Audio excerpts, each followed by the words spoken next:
ألا بذكر الله تطمئن القلوب. أعوذ بالله من الشيطان الرجيم. بسم الله الرحمن الرحيم. إذا جاءك المنافقون قالوا نشهد إنك لرسول الله والله يعلم إنك لرسوله والله يشهد إن المنافقين لكاذبون اتخذوا أيمانهم جنة فصدوا عن سبيل الله إنهم ساء ما كانوا يعملون ذلك بأنهم آمنوا ثم كفروا فطبع على قلوبهم فهم لا يفقهون وإذا رأيتهم تعجبك أجسامهم وإن يقولوا تسمع لقولهم كأنهم خشب مسندة يحسبون كل صيحة عليهم هم العدو فاحذرهم قاتلهم الله أنى يؤفكون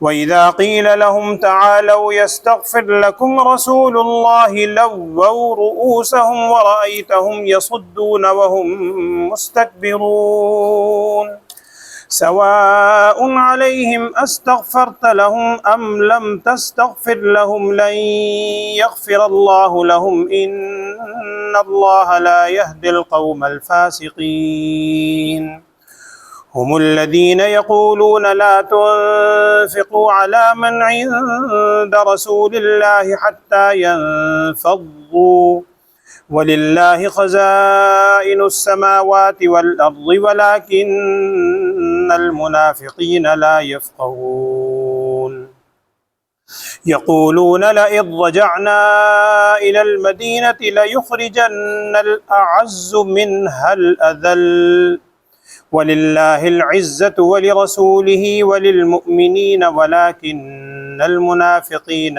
لا يعلمون. صدق اللہ العظیم.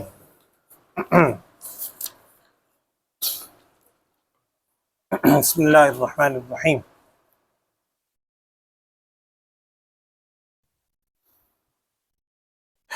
قرآن پاک میں جل شانہ کی طرف سے خطاب کیا گیا ہے.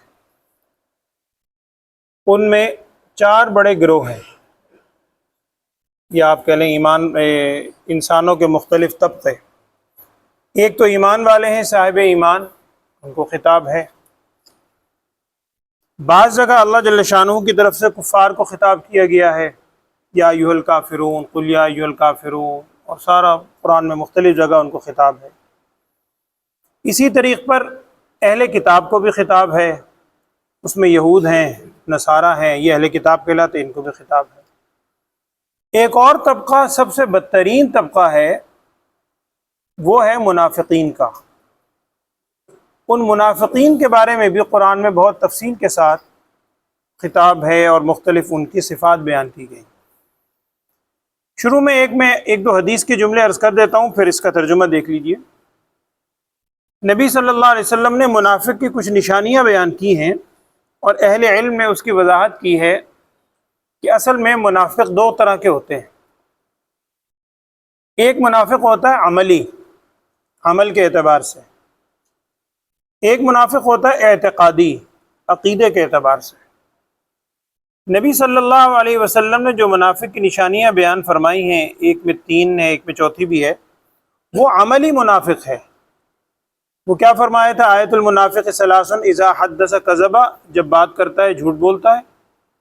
وَإِذَا بَعَدَ أَخْلَفَ، وعدہ کرتا ہے وعدہ خلافی کرتا ہے. اور وَإِذَا اؤْتُمِنَ خَانَ، جب امانت رکھی جائے اس میں خیانت کرتا ہے.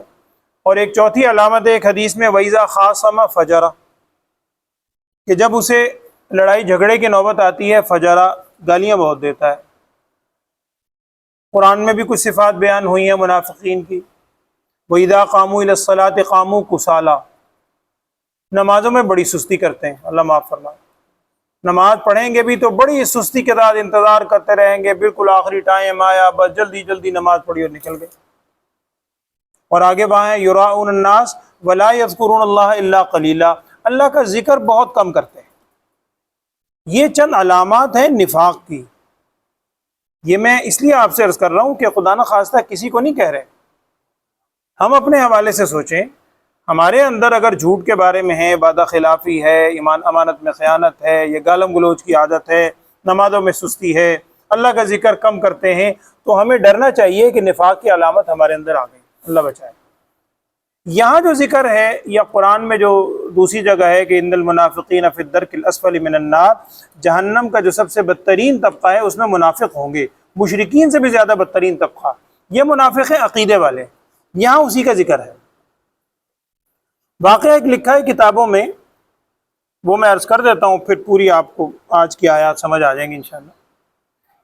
پہلے ذہن میں رکھیں کہ نبی صلی اللہ علیہ وسلم نے جب مدینہ منورہ کی طرف ہجرت فرمائی تو یہاں پہلے سے مشرکین کے دو قبیلے تھے، اوس اور خزرج۔ قبیلہ خزرج کا ایک شخص تھا عبداللہ بن ابی، اس کے بارے میں بڑا شاطر آدمی تھا، بڑا بولنے والا اور بڑا ڈیل ڈول والا، لمبا چوڑا خوبصورت۔ اور یہاں الفاظ ہیں کہ اگر آپ ان کو دیکھیں گے تو اذا رأیتہم تعجبک اجسامہم، ان کے جسم آپ کو تعجب میں ڈال دیں گے، بڑا طاقتور تھا۔ اور اس کے بارے میں یہ تقریباً طے ہو گیا تھا کہ اوس و خزرج نے اس کو سردار بنانا نہ اپنا، اور بعض سیرت نگار لکھتے ہیں اس کے لیے تاج پوشی کے لیے تاج بھی تیار ہو گیا۔ ادھر نبی صلی اللہ علیہ وسلم کو اللہ جل شانہ نے حکم فرمایا مدینہ کی طرف ہجرت کرنے کا، اوس و خزرج کے لوگ ایک ایک کر کے ایمان لانے لگے، آپ صلی اللہ علیہ وسلم تشریف لے آئے۔ اب اس کا جو سارا وہ ایک خواب تھا کہ میں یوں سرداری کروں گا، وہ خواب سارا نیچے زمین بوس ہو گیا۔ اب اندر اندر بڑی اس کو آپ صلی اللہ علیہ وسلم سے جیلسی، حسد، اب کر تو کچھ نہیں سکا، یہ اور اس کے کچھ ساتھی بھی تھے، انہوں نے منافقانہ طور پر چلو جی ہم ایمان لے آتے۔ یہاں سے منافقین کا آغاز ہوا، اس کو رئیس المنافقین بھی کہتے ہیں، عبداللہ بن ابی۔ اب وہ واقعہ سن لیں اس آیت میں۔ نبی صلی اللہ علیہ وسلم ایک غزوے کے موقع پر تشریف لے گئے تھے، غزوہ تبوک کا ذکر بھی آتا ہے، غزوہ بنی مستلق جس کو غزوہ مریسری بھی غالباً کہتے ہیں، غزوہ بنی مستلق اس کا بھی ذکر ہے۔ یعنی غزوے میں ایک آپ صلی اللہ علیہ وسلم تشریف لے گئے، وہاں سے واپسی پر طویل فاصلہ ہوتا تھا، اور آج کل کا سفر تو نہیں ہے، جانوروں پہ سفر ہوتا تھا یا پیدل۔ ایک جگہ پڑاؤ کیا آپ صلی اللہ علیہ وسلم، وہاں آپس میں کسی بات میں اختلاف ہو گیا۔ اب وہاں پر مہاجرین بھی تھے، انصار بھی تھے، یہ دو بڑے طبقے تھے سچے ایمان والوں۔ ایک مہاجر صحابی نے کسی بات پہ ایک انصاری کو تھوڑا سا ایک ہاتھ مار دیا، دھکا دے دیا یا تھپڑ مار دیا، جیسے کوئی بات ہو جاتی ہے آپ۔ اب اس پر جو انصار صحابی تھے انہوں نے اپنے ساتھیوں کو آواز دی، انصار یا معاشر الانصار، انصار ساتھیوں کو بلایا۔ خیر سب جمع ہو گئے، اور وہ جیسے ایک طرح سے شور شرابہ، نبی صلی اللہ علیہ وسلم تشریف لائے۔ آپ سے ارشاد فرمائے یہ جاہلیت والی آوازیں کیا دے رہے ہو؟ یہ تو جاہلیت میں اس طرح ہوتا تھا کہ چھوٹی چھوٹی بات پہ اگر ہو گیا ہے تو کوئی حرج نہیں، معاملے کو رفع دفع کرو۔ یہ کہ جی تم انصار، تم یہ مہاجر، اور اس طرح کی باتیں، شیطان تو لگا ہوا ہے ساتھ۔ اچھا یہ بدبخت بھی وہیں تھا، اسے پتہ چل گیا، یہ تو پہلے سے موقع کے انتظار میں ہوتے تھے، کوئی ہمیں موقع ملے اور ہم لڑائی پھیلائیں۔ اس نے جناب بڑے سنگین الفاظ کہے، اللہ معاف فرمائے، وہ دونوں الفاظ قرآن نے نقل کی۔ اس نے ایک جملہ تو یہ کہا، اس بدبخت نے، عبداللہ بن ابی نے، کچھ اپنے لوگوں کے سامنے، اکثر صحابہ نہیں تھے، ایک دو صحابہ بھی موجود تھے جو گزر رہے تھے، اس نے اپنے لوگوں کو جمع کیا جو منافق تھے، اور ان سے کہا دیکھو یہ مسلمان ہیں، کل تک یہ ہجرت کر کے آئے تھے، ٹھکانہ انہیں تم نے دیا یا ہم نے دیا؟ وہ بھی انہی میں سے تھا، اوس و خزرج میں سے، ہم نے انہیں ٹھکانہ دیا، ہم نے انہیں باقاعدہ کھلایا ایک طرح سے اپنے طور پہ کہ جی ہم نے کن کو کھلایا، کھانا دیا اور ان کو اپنے پاس رکھا، اور آج دیکھو یہی تمہیں آنکھیں دکھاتے ہیں، یہ تمہارے خلاف لڑتے ہیں۔ اور اگلا جملہ اس بدبخت نے کہا جو دوسری تیسری آیت میں آ رہا ہے کہ چونکہ یہ مدینے واپس آ رہے تھے، اس نے کہا مدینے لوٹنے کے بعد لَئِن رَجَعْنَا إِلَى الْمَدِينَةِ لَيُخْرِجَنَّ الْأَعَزُّ مِنْهَا الْأَذَلَّ۔ اس نے کہا جو عزت والے ہیں نا، اپنے آپ کو عزت والے سمجھتے تھے، عزت والا ذلیل ترین لوگوں کو نعوذ باللہ مدینے سے نکال دیں گے۔ اب آپ صلی اللہ علیہ وسلم کی ذات بھی اس میں شامل ہے، اتنا سنگین جملہ اس نے کہا۔ اچھا ایک نوجوان صحابی تھے حضرت زید بن ارقم، سیرت میں آپ نے پڑھا ہوگا، حضرت ارقم جن کے گھر میں جا کے دار ارقم میں آپ صلی اللہ علیہ وسلم تشریف لے جا کر وہاں قیام فرمایا تھا، وہاں جا کے یہ دعوت و تبلیغ کیا کرتے تھے۔ چھپ چھپ کے مکے میں. ان کے بیٹے حضرت زید بن ارقم یہ نوجوان صحابی تھے, انہوں نے سن لی ساری باتیں. یہ آئے, انہوں نے آ کر نبی صلی اللہ علیہ وسلم کو ساری بات بتائی کہ یا رسول اللہ صلی اللہ علیہ وسلم اس بدبخت نے یہ کہا ہے, یہ جملے اس نے کہے ہیں, اور ایک جملہ یہ بھی کہا جو قرآن کی الفاظ میں ہی ہے. اس نے کہا کہ اگر تم ان کا خرچہ وغیرہ لا تنفقوا علی من عند رسول اللہ حتی ینفضوا, تم ان پہ خرچ کرنا چھوڑ دو نا, جو خرچہ وغیرہ تم ان کو دے رہے ہو, اخراجات اٹھا رہے ہو, یہ خود ہی ادھر ادھر ہو جائیں گے, یہ بھوک برداشت نہیں کریں گے, خود ہی ادھر ادھر چلے جائیں گے. مہاجرین کو کہہ رہا ہے, یہ سارے جملے کہے. انہوں نے آ کر نبی صلی اللہ علیہ وسلم کے سامنے ساری بات بتائی کہ یا رسول اللہ صلی اللہ علیہ وسلم اس طرح اس نے کہا ہے رستے میں. آپ صلی اللہ علیہ وسلم نے اس کو بلایا, اس کو بلا کے اس سے پوچھا, وہ انکار کر گیا.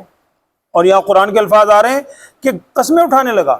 اتخذوا ایمانہم جنتن, وہ قسموں کو ڈھال بناتے ہیں. قسمیں اٹھانے لگا, اللہ کی قسم میں نے نہیں کہا, یہ بچہ جھوٹ کہہ رہا ہے نوجوان.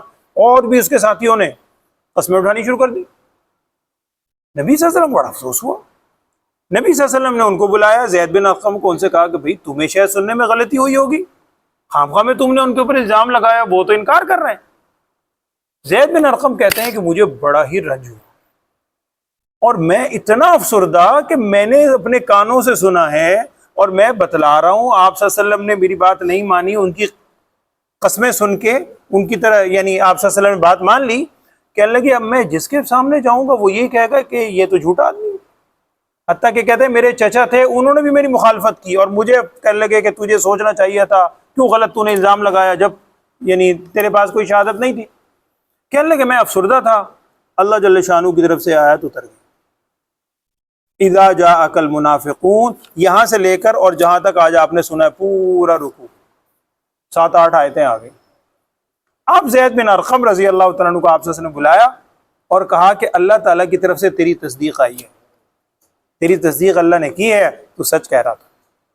اب ان کی خوشی کا ٹھکانہ کوئی نہیں کہ اللہ جس کی گواہی دے دے تو بہت بڑا مقام ہے ان کا.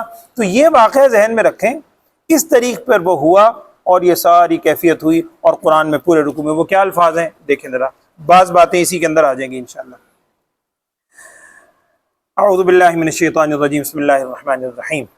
اذا جاءک المنافقون, جب آتے ہیں آپ کے پاس منافق لوگ, قالوا نشہد انک لرسول اللہ. اچھا اس پہلی آیت کو بھی ذرا غور سے دیکھیں, یہاں ایک سوال آتا ہے آپ کے ذہن میں بھی فوراً آئے گا. قرآن کے الفاظ دیکھیں, اذا جاءک المنافقون, جب آتے ہیں منافق آپ صلی اللہ علیہ وسلم کے پاس, قالوا, وہ یوں کہتے ہیں, نشہد, ہم گواہی یہ دیتے ہیں, انک لرسول اللہ, منافق کہہ رہے ہیں ہم یہ گواہی دیتے ہیں کہ بے شک آپ اللہ کے رسول ہیں صلی اللہ علیہ وسلم. اور اللہ تعالیٰ فرما رہے ہیں واللہ یعلم, اللہ تو جانتا ہی ہے کیا, انک لرسولہ, کہ بے شک آپ اللہ کے رسول ہیں. آگے کیا ہے, آگے ہے واللہ یشہد, اللہ یہ گواہی دیتا ہے کہ بے شک منافق جھوٹ کہہ رہے ہیں. اب سوچئے منافقین نے کہا کیا تھا, انہوں نے کہا تھا بے شک آپ اللہ کے رسول ہیں. اللہ تعالیٰ فرما رہے ہیں کہ نہیں منافق جھوٹ کہتے ہیں.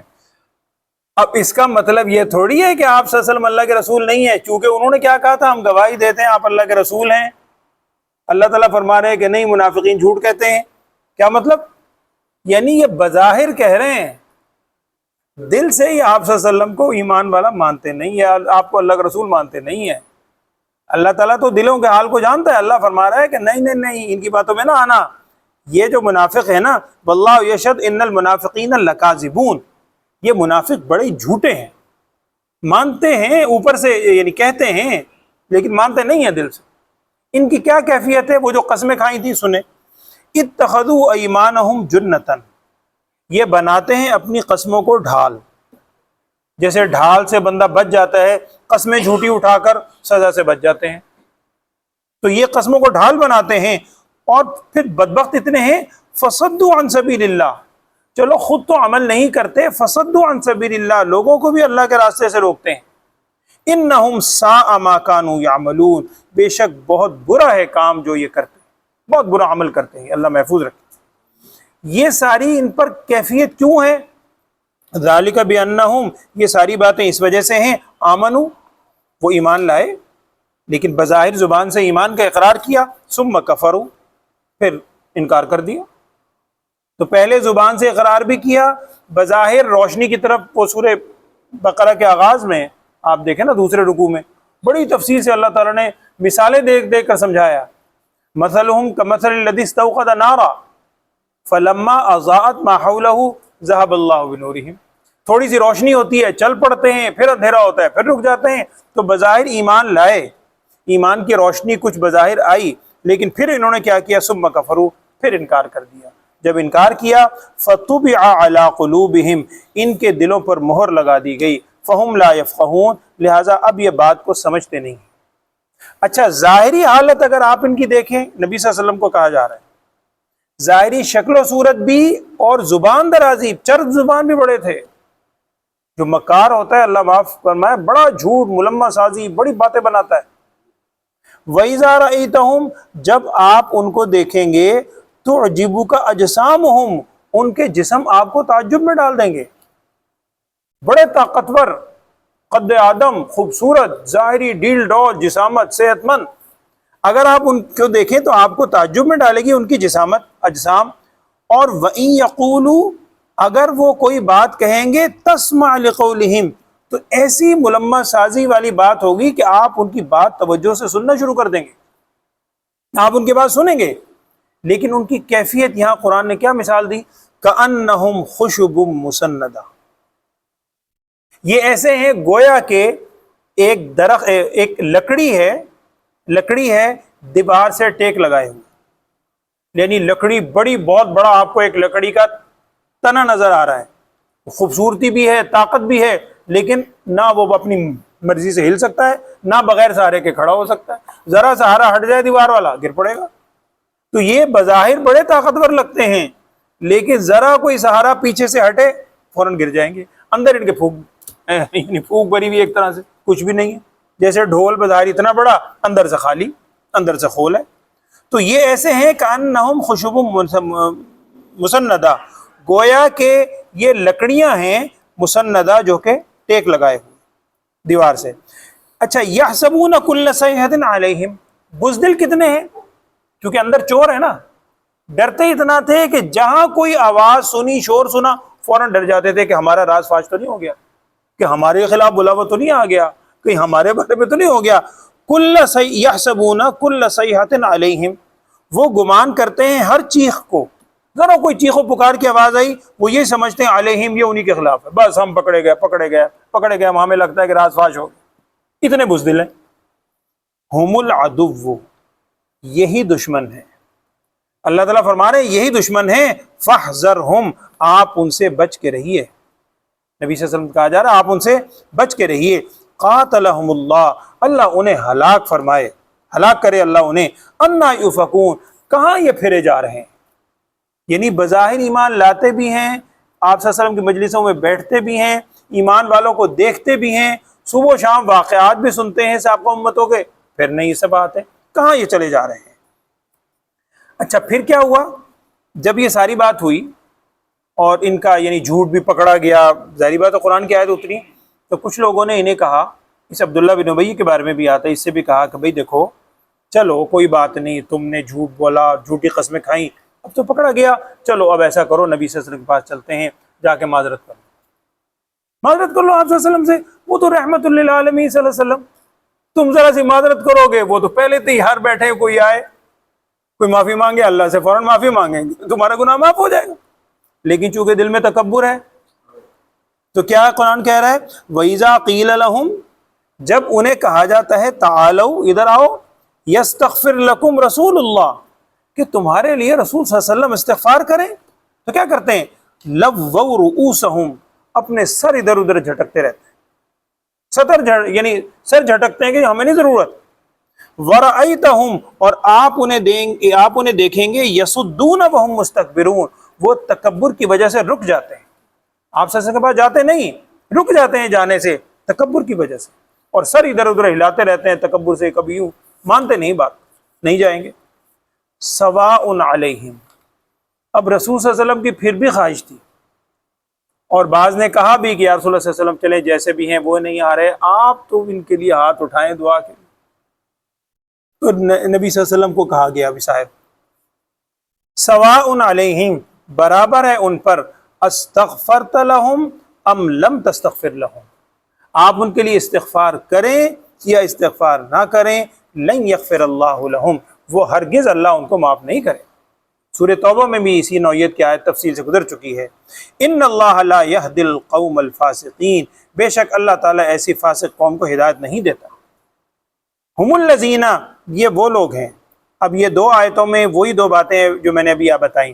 ایک جملہ انہوں نے کیا کہا تھا کہ جی ان مسلمانوں کو خرچہ ورچہ دینا چھوڑ دو، چونکہ ایک طرح سے ہم ہی ان کو پال رہے ہیں، نعوذ باللہ۔ وہ تو یہ سمجھتے تھے، حالانکہ انہی کے ہو سکتا ہے یعنی برکت سے انہیں رزق مل رہا ہو۔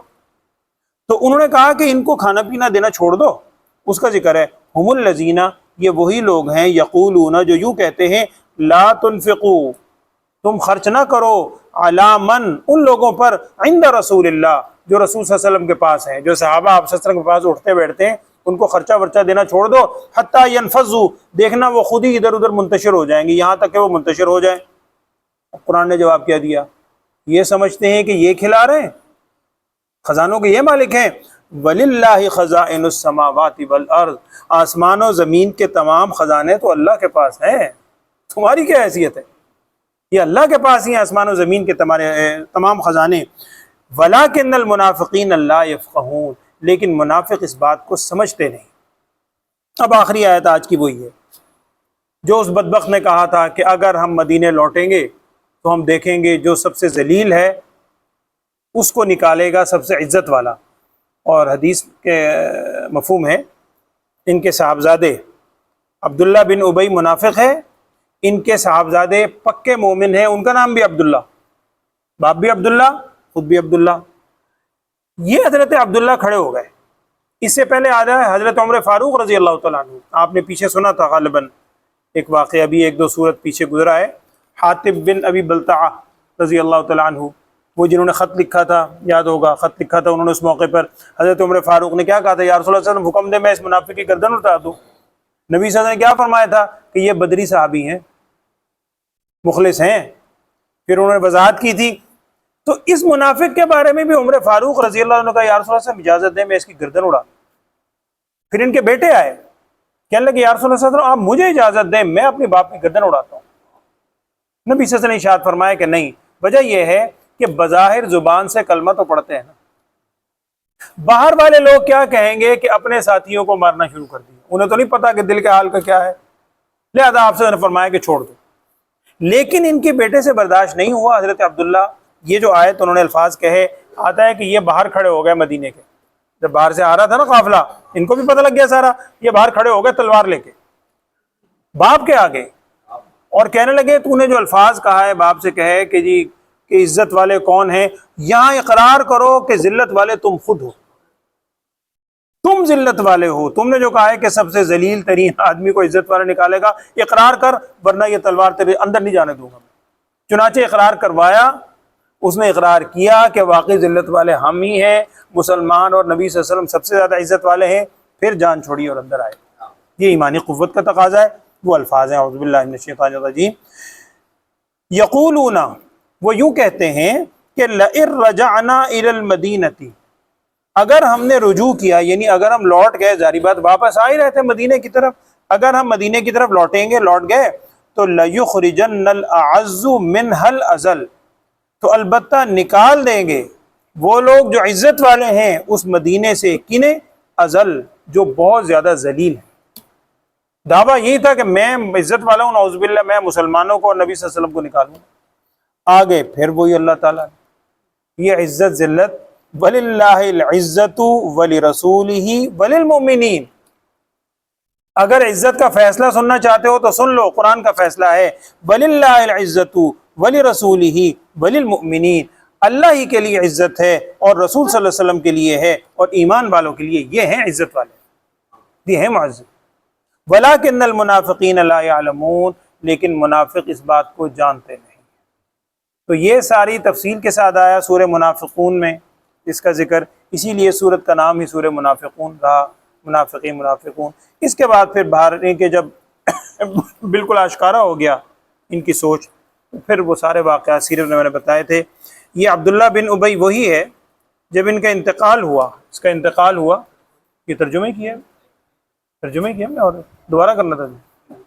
تو جب یہ عبداللہ بن امی کا جب انتقال ہوا تو ان کے بیٹے آئے، بہرحال باپ تھے عبداللہ، انہوں نے کہا یا رسول اللہ صلی اللہ علیہ وسلم آپ رحمت للعالمین ہیں، آپ کی تو رحمت کا ٹھکانہ ہی کوئی نہیں، آپ اپنا یہ لباس مبارک عنایت فرمائیں، قمیص مبارک، میں اپنے باپ کے قبر میں وہ دفنانا چاہتا ہوں، اس میں اس کو کفن دینا چاہتا ہوں۔ شاید اس آپ کے اس متبرک لباس سے، اس سے متبرک کوئی چیز ہو سکتی ہے، شاید اس لباس کے مس ہونے سے ہی اس کے لیے کوئی تخفیف کی صورت ہو جائے۔ اچھا، اور حدیث میں آتا ہے کہ نبی صلی اللہ علیہ وسلم نے اپنا لباس مبارک عطا کیا۔ آپ نے فرمایا مخلص صحابی ہے عبداللہ رضی اللہ تعالیٰ عنہ، جاؤ لے جاؤ۔ اور یہاں مفسرین نے ایک نقطہ لکھا ہے، واللہ عالم، اللہ جانتا ہے، لیکن مفسرین نے ایک نقطہ لکھا ہے، ابھی میں نے آپ سے عرض کیا کہ یہ عبداللہ بن ابی منافق بہت ڈیل ڈول والا آدمی تھا، لمبے قد کا۔ فتح مکہ کے موقع پر، غزوہ بدر کے موقع پر سن 2 ہجری میں جب قیدی آئے تھے، اس میں نبی صلی اللہ علیہ وسلم کے چچا بھی تھے، حضرت عباس رضی اللہ تعالیٰ عنہ، اور حضرت عباس رضی اللہ تعالیٰ عنہ کے حوالے سے ہیں، وہ بھی بڑے لمبے قد کے تھے، بڑے ڈیل ڈول صحت مند۔ اب جب قیدیوں کو لباس دینے کی باری آئی، ظاہری بات ہے ایک ہی لباس تھا، وہ تو جنگی لباس تھا، گھر تو تھا نہیں ان کا۔ اب جب لباس دیے، صحابہ نے اپنے لباس دیے، ان کے سائز کا کوئی لباس آیا نہیں۔ حضرت عباس رضی اللہ عنہ کے سائز کا کوئی لباس نہیں تھا، لباس چھوٹے تھے، یہ بڑے تھے۔ تو عبداللہ بن ابی نے اپنا کرتا دیا۔ تو بعض مفسرین نے نقطہ لکھا ہے، محدثین نے، کہ نبی صلی اللہ علیہ وسلم کسی کا احسان نہیں رکھتے تھے، تو آپ صلی اللہ علیہ وسلم نے اس عبداللہ بن ابی نے جو احسان کیا تھا آپ صلی اللہ علیہ وسلم کے چچا پر، حضرت عباس رضی اللہ تعالیٰ عنہ پر، آپ صلی اللہ علیہ وسلم نے اپنا کرتا دے کے وہ احسان بھی ایک طرح سے چل، یہیں اس کو مل جائے جو بدلہ ملنا ہے، آخرت میں کچھ نہیں۔ اور پھر وہ واقعہ ہے جو سورہ توبہ میں آپ پڑھ چکے ہیں اسی کے حوالے سے، کہ آپ صلی اللہ علیہ وسلم جنازے کے لیے بھی گئے، جنازہ بھی آپ صلی اللہ علیہ وسلم اس کو پڑھایا، بعد میں قرآن کی آیت اتر گئی۔ اب یہاں بھی وہی ہے، استغفر لہم او لا تستغفر لہم، وہاں ہے ان تستغفر لہم 70 مرۃ فلن یغفر اللہ، اب وہاں الفاظ آ گئے سورہ توبہ میں، ولا تصلی علی احد منہم مات ابدا ولا تقم علی قبری۔ اب آپ ان میں سے ایسے لوگ جن کے نفاق سامنے آئے، ان کے کسی کی آپ جنازہ نہ پڑھیں۔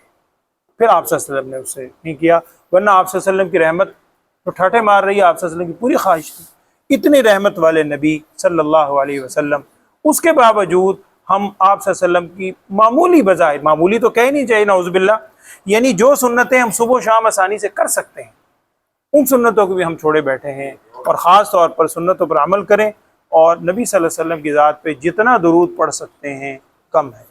سب چیزوں کے لیے حرف آخر درود شریف ہی ہے، جتنا آپ درود پڑھتے جائیں، چلتے پھرتے اٹھتے بیٹھتے درود کے، کل بھی ایک دوست پوچھ رہے تھے، جو درود کے الفاظ آپ پڑھ سکتے ہیں ضرور پڑھیں۔ ایک چیز ذہن میں رکھ لیں بس، ایک تو وہ درود کے الفاظ ثابت ہوں حدیث سے، احادیث میں ان الفاظ کا ذکر ہو۔ بہت سے درود ہیں، 100 کے قریب، اس سے بھی زائد ہیں، درود شریف سارے الفاظ ہیں قرآن میں۔ ہمارے ایک استاد مثال دیا کرتے تھے، میں ویسے 1 منٹ بات عرض کر دیتا ہوں۔ کل ایک دوست یہیں بیٹھے ہوئے، آج نہیں آئے، کل مجھ سے پوچھ رہے تھے یہ کہ جی درود شریف پڑھیں، کون سا درود پڑھنا چاہیے، بہتر ہے؟ میں نے ان کو دی مثال، میں نے کہا ہمارے استاد مثال دیا کرتے تھے کہ دیکھیں مختلف طاقت کی چیزیں ہوتی ہیں، وائٹامنز ہیں، دوائیں ہیں، مختلف طاقت کی دوائیں۔ اب کسی کو کوئی دوا سوٹ کرتی ہے وائٹامنز کی، کسی کو کوئی سوٹ کرتی ہے، کسی کو کوئی سوٹ کرتی ہے، کیوں؟ اس کے اندر کے سمٹم مختلف ہیں۔